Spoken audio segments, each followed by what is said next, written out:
Radhe Radhe to everyone. और मैंने श्रीमद् भगवद गीता का चैप्टर नंबर 1 फिर से स्टार्ट करा है। और जब मैं कल चैप्टर पढ़ रही थी तो मैं उसी समय विचार कर रही थी कि जब भी मुझे टाइम मिलेगा तो मैं जब भी श्रीमद् भगवद गीता के चैप्टर पढ़ूंगी तो जो उनके इंपॉर्टेंट वर्सेस रहेंगे तो मैं उनको डिस्कस किया करूँगी, क्योंकि मैं हमेशा कहती रहती हूँ कि श्रीमद् भगवद गीता पढ़ो, ये बहुत प्रैक्टिकल बुक है, ये हमें जीवन जीने का तरीका सिखाती है। तो मैं ये बताना चाहती थी कि श्रीमद् भगवद गीता प्रैक्टिकल बुक कैसे है, उसके क्या श्लोक हमें क्या सिखाना चाहते हैं, वो हमारी लाइफ से किस तरीके से रेजोनेट करते हैं। तो मैं ये सब बताना चाहती थी। Actually I want to justify my words कि श्रीमद् भगवद गीता पढ़ो तो क्यों पढ़ो।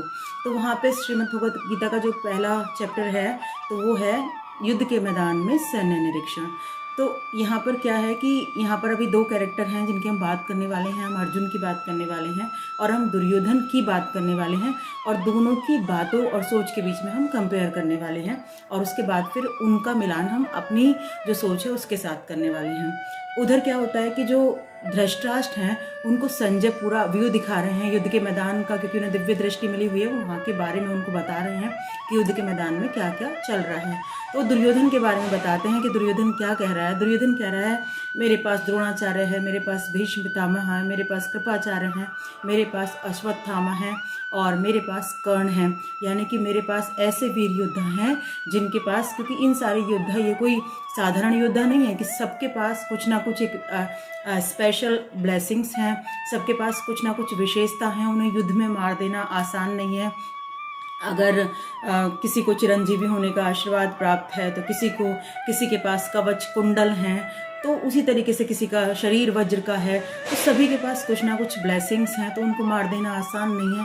तो उन्हीं के ऊपर बहुत ज़्यादा अभिमान कर रहा है दुर्योधन कि मेरे पास ये सब हैं। ठीक वैसे ही हम भी करते हैं अपनी लाइफ में कि मेरे पास हेल्थ पॉलिसी है, मेरे पास लाइफ इंश्योरेंस है, मेरे पास टर्म इंश्योरेंस है, मेरे पास SIP की पॉलिसी है, या मेरे पास ये है वो है, और मेरे पास कोई समस्या आ जाएगी तो हम बहुत ज़्यादा तैयारी करके रखते हैं कि हाँ, और बहुत ज़्यादा अपने अंदर बहुत ईगोइस्ट हो जाते हैं। लेकिन जब भगवान किसी को मारना चाहते हैं तो उसे कोई बचा नहीं सकता। मारना नहीं चाहते हैं, वो हमें हमारे कर्मों का जब फल देने वाले होते हैं तो हमें कोई बचा नहीं सकता, और जब हमें वो बचाना चाहते हैं तो हमें कोई मार नहीं सकता। एग्जाम्पल के लिए जैसे परीक्षित जी उत्तरा के गर्भ में हैं और उस समय उनके ऊपर ब्रह्मास्त्र छोड़ा गया उनको नष्ट करने के लिए, उनको मार देने के लिए, पर भगवान श्री कृष्ण ने उस छोटे बालक की, अबोध बालक की, नन्हे बालक की जो कुछ नहीं कर सकता, तो वो लोग हाथ जोड़कर खड़े हो गए, प्रभु हमारी रक्षा करो। तो भगवान ने गर्भ में उसकी रक्षा करी। द्रौपदी की भगवान ने रक्षा करी, तो भगवान उसकी रक्षा करते हैं। लेकिन जो व्यक्ति अभिमानवश दूसरों को दुख देना प्रारंभ कर देता है तो भगवान उसके फिर कर्मों का उसे फल देते हैं, जैसा कि भगवान ने कंस को दिया था, जैसा कि भगवान ने रावण को दिया था, या भगवान ने हिरण्यकश्यप को दिया था। तो इस तरीके से भगवान अपने भक्तों के लिए कुछ भी बनने के लिए तैयार हो जाते हैं और उनकी रक्षा करते हैं। उधर हम अर्जुन की बात सुनते हैं तो अर्जुन भगवान से कहता है, क्योंकि भगवान उसके सारथी बने हैं, उनके मित्र भी हैं और सारथी भी बने हैं, तो वो कहता है कि आप मेरे रथ को बीच में ले चलो और मैं देखना चाहता हूँ कि यहाँ पर कौन कौन मेरे सामने युद्ध करने के लिए खड़े हैं। तो सामने जाता है, जब देखता है कि सभी रिश्तेदार, गुरु, मित्र आदि हैं, रिश्तेदार हैं, तो कहता है प्रभु मुझे किसी के साथ युद्ध नहीं करना, इन्हें मारकर मुझे दुनिया का कोई भी धन नहीं चाहिए, कोई राज्य नहीं चाहिए, मैं कोई युद्ध नहीं करना चाहता।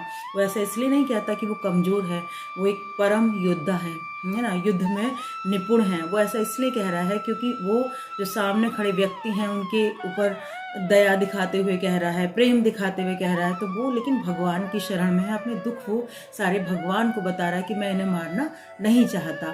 अब उसके सारे सुख और दुख उसने भगवान के चरणों में समर्पित कर दिए हैं।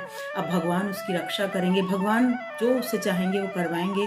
ठीक वैसे ही हमें भी करना चाहिए अपनी लाइफ में कि हमारे जीवन में जो भी दुख और सुख हैं वो हमें भगवान को बताने चाहिए कि प्रभु देखो मेरे जीवन में ये परिस्थिति है, अब आप मुझे बताएं कि मैं क्या करूं, मुझे क्या करना चाहिए। और आपके इंट्यूशन से, आपके अंतर्मन से एक आवाज़ आएगी, उस आवाज़ को आपको फॉलो करना चाहिए।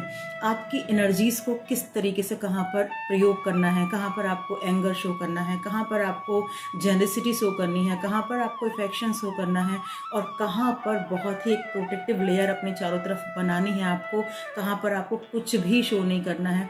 तो ये सब आपको श्रीमद् भगवत गीता सिखाती है, भगवान कृष्ण सिखाते हैं।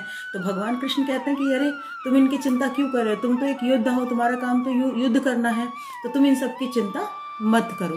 तो इस तरीके से भगवान जो है अर्जुन को युद्ध के लिए तैयार करते हैं। ठीक वैसे ही प्रभु हमारी जो जीवन है, हमारी जो प्रैक्टिकल लाइफ है, उसमें भी हमें ऐसा नहीं है कि हम जीवन में हमें बहुत सारी चैलेंजेस हमारे सामने आते हैं, बहुत सारे अप्स एंड डाउन्स आते हैं, बहुत सारी परेशानियाँ आती हैं, कभी फाइनेंशियल प्रॉब्लम्स आती हैं, कभी मेडिकल प्रॉब्लम्स आती हैं, अनेक प्रकार की समस्याएं हमारे सामने आती हैं। लेकिन जब हम भगवान श्री कृष्ण की शरण में होते हैं, जब हम शरणागति ले लेते हैं, तो भगवान हर प्रकार से हमारी रक्षा करते हैं। तो ये चैप्टर हमें यही सिखाता है कि हमें अर्जुन बनना है, भगवान की शरण में रहना है और किसी भी बात के लिए अभिमान नहीं करना है।